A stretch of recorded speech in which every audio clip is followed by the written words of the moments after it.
Benefícios previdenciários em 7 aulas. Hoje, aula extra 6. Estamos da sequência, estamos avançando, estamos concluindo os benefícios previdenciários. Hoje, vamos falar de 2 benefícios. Um é o auxílio reclusão, o outro é o salário família. Bom, auxílio reclusão é um benefício que é concedido ao dependente. Daqueles vários benefícios que estamos estudando, 2 benefícios são garantidos aos dependentes. Quais são? A pensão por morte, que já foi objeto de estudo, já estudamos, pontuamos, vimos as características, e hoje o auxílio reclusão. Para todo benefício previdenciário, é importante você identificar qual é o fato gerador. Qual é o fato que tem que acontecer para aquele benefício ser concedido? No caso do auxílio reclusão, o fato gerador é o recolhimento à prisão do segurado de baixa renda. Veja que não é qualquer tipo de segurado que o dependente pode ter direito ao benefício. A lei define que o fato gerador é o recolhimento à prisão do segurado que é classificado como baixa renda. E aí vai ver já que renda é essa, como é que se classifica um segurado de baixa renda para que o benefício seja concedido. Há muitas informações que não são verdadeiras, dizendo que o auxílio reclusão é para o preso, que é um absurdo, a Previdência paga esse benefício por cada preso, e isso não é verdade. Esse benefício, auxílio reclusão, é pago para o dependente. Primeiro ponto, não é para o preso, é para o dependente. Segundo ponto, não é para qualquer segurado, com qualquer renda. É aquele segurado, aquela pessoa que estava trabalhando, por algum motivo foi recolhido à prisão e a família não pode ficar desamparada. A Previdência, por ser um seguro, garante para essa família um benefício cujo nome é o auxílio reclusão. E, além disso, aquele preso ele também tem que ser classificado como segurado de baixa renda, porque aí o benefício pode ser concedido para os dependentes. Que dependentes são esses? Quais são os beneficiários? É aquelas pessoas previstas lá no artigo 16 da Lei 8.213. Você lembra? É o cônjuge, o companheiro ou a companheira, os filhos não emancipados menores de 21 anos de idade, ou pode ser maior, inválidos ou com deficiência. Esses que eu acabei de falar são dependentes da primeira classe, ou seja, a dependência econômica é presumida. Não precisa comprovar que dependia do segurado. Cônjuge, companheiro, companheira e filho menor de 21, basta tão somente comprovar essa condição, para então poder acessar o benefício de auxílio reclusão se os demais requisitos forem cumpridos. Há também como dependente os pais, pai, mãe ou ambos. E, por fim, a terceira classe são os irmãos. Irmãos não emancipados, menores de 21 anos de idade, ou pode ser maior se for inválido ou com deficiência. E outro ponto é que a existência de um dependente na primeira classe exclui do direito as demais. Então, se houver cônjuge, o pai e a mãe não têm direito. Josmar, mas o pai e a mãe comprova que dependia do segurado e tem o cônjuge.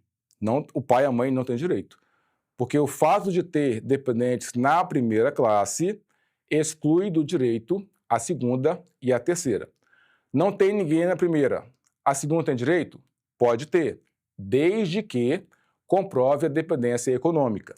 A segunda e a terceira classe devem, portanto, comprovar a dependência econômica, que dependia do segurado que foi preso. A qualidade de segurado é exigida? Sem dúvida. Na data da prisão, na data do recolhimento, o segurado ele deve comprovar que estava trabalhando e, portanto, com qualidade de segurado, ou comprovar que estava naquele período que é o período de graça. Nesse caso, o benefício pode ser concedido. Carência é exigida?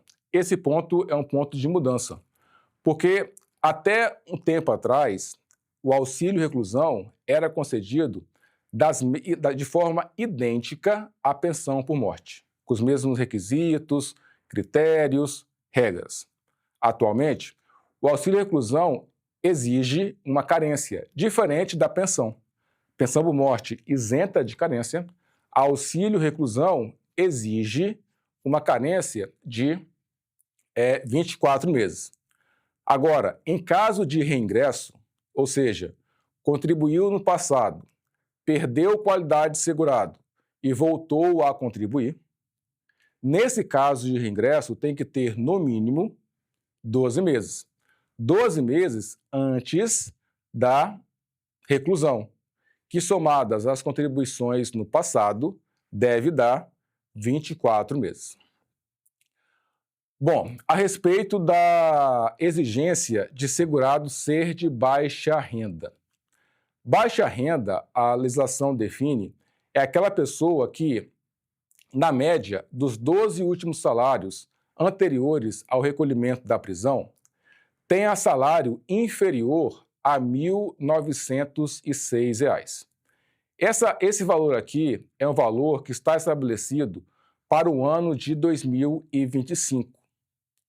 Então, esse valor muda de ano para ano, tá, gente? Então, se esse vídeo você estiver vendo ele em 2026, põe no Google Portaria Interministerial INSS Baixa Renda. Você vai encontrar uma portaria que define qual é o valor de baixa renda, que define um segurado ser de baixa renda. E aí, para esse ano, 2025, é aquele segurado que a média das 12 últimas contribuições antes da prisão tem que ser valor inferior a R$ 1.906. Tá? Hoje, para esse ano, o salário mínimo está em 1.518. Baixa renda é um pouco mais do que um salário mínimo, um pouco mais de 20% do salário mínimo. Tá? Então, é isso que define o segurado de baixa renda. Além disso, o segurado ele tem que ser preso, ele tem que estar recolhido à prisão. Para tanto, é necessário apresentar atestado ou declaração de estabelecimento prisional ou ainda certidão judicial. A cada quanto tempo? A cada 90 dias. Então, o segurado foi preso. O dependente que está recebendo auxílio reclusão, de 3 em 3 meses, ele deve apresentar no INSS uma certidão judicial ou declaração do estabelecimento prisional de que o segurado se mantém preso. Então, essa é uma exigência para que o benefício seja concedido. Quanto que o dependente vai receber de benefício? Não há de se falar em salário de benefício. Lembram? Há benefícios que não são calculados com base no PBC, no período básico de cálculo. Quais são eles? Os 2 salários, família, maternidade. 2 auxílios, reclusão e acidente. E uma pensão por morte. Tá? Então, esses 5 benefícios não levam em conta o salário de benefício. Não são calculados com base nesse PBC, que é o período básico de cálculo. Josmar, então qual vai ser o valor do auxílio reclusão? A lei define que a renda mensal inicial do auxílio reclusão será calculada igual à pensão por morte, limitado a um salário mínimo.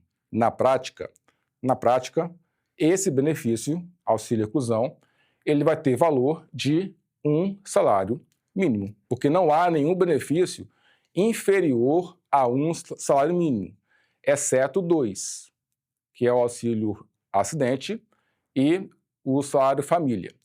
Os demais, todos os demais, têm que ter valor de pelo menos um salário mínimo, tá? Isso para todos os fatos geradores a partir de 14 de novembro de 2019, porque antes tinha uma regra específica aqui a data da emenda, da reforma da Previdência, e aí esses requerimentos, depois da emenda, tem valor definido de um salário mínimo. Bom, quando é que o pagamento vai começar?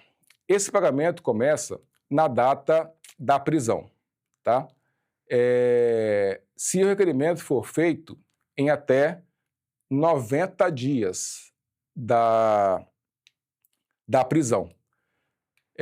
E aí, se, por exemplo, a prisão aconteceu, vamos imaginar, no dia 1º de janeiro de 2025. A dependente fez o requerimento no INSS, ligou para 135 ou entrou no meu INSS no mês seguinte, lá no dia 1º de fevereiro. E aí, na análise, é verificado que a prisão aconteceu em janeiro. Nesse caso, quando que você acha que o auxílio reclusão vai começar? Data da prisão, porque se passou apenas 30 dias, tá?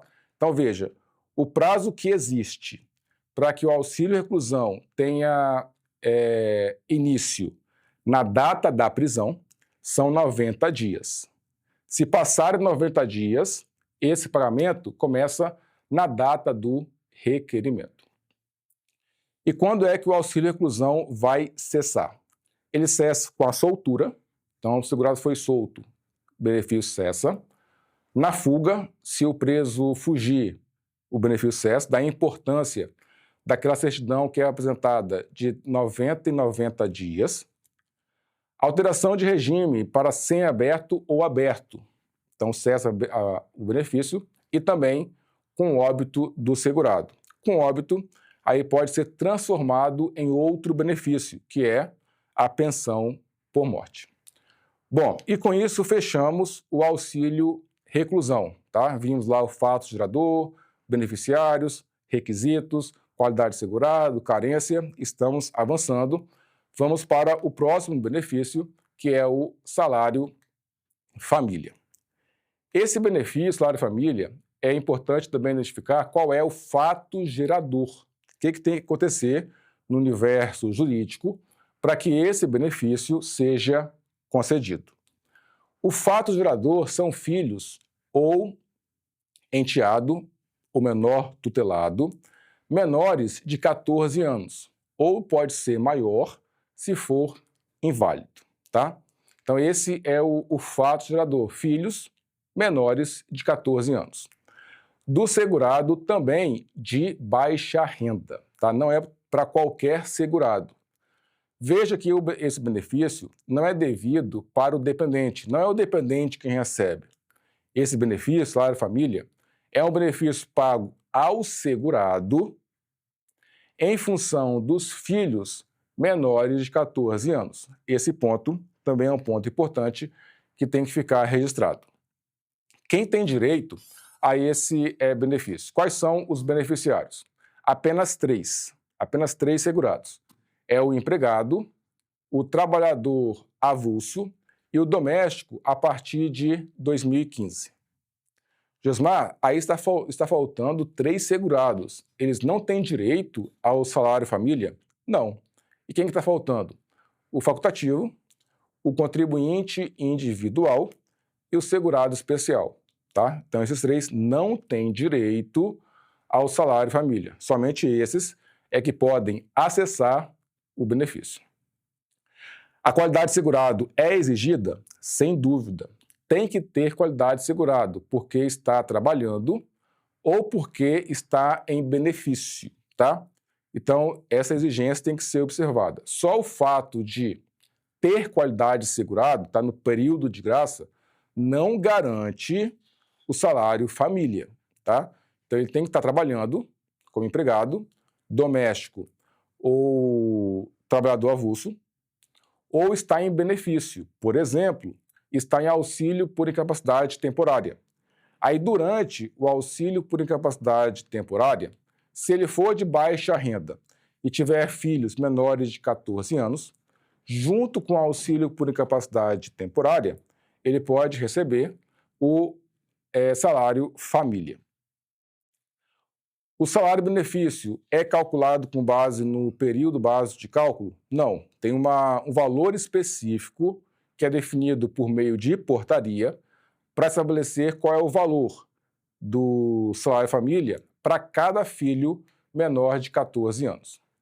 E esse valor, para janeiro de 2005, está em R$ 65 por filho menor de 14 anos. Isso para 2025. Todo ano isso muda. Então é importante, se esse vídeo estiver sendo visto em 2026, você precisa ver lá no Google, põe no Google, pesquisa, qual é a portaria que define segurado de baixa renda e o valor do salário família. Bom, para esse benefício, salário família, exigências têm que ser observadas. Quais são as exigências que têm que ser observadas para manutenção do salário família?